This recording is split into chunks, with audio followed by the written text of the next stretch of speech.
खसहली शिव गुरु के करुणा कहली हो।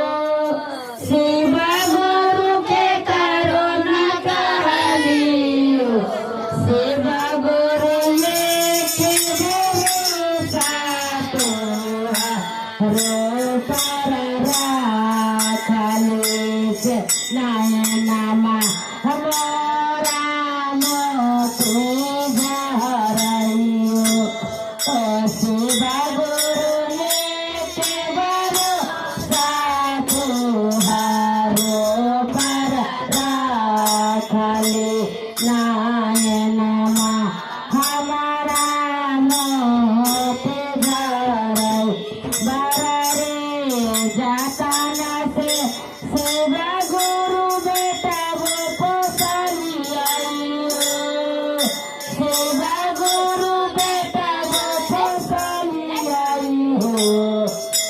शिव गुरु बेटा दिलकई गल हवा में फसरिया से को के पुकार लगले हो। शिव गुरु बेटा दिलकई गल हवा में फसरिया से रोक बोला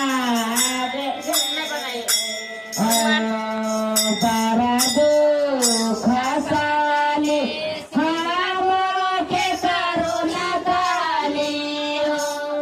शिव गुरु के करुणा काली हो।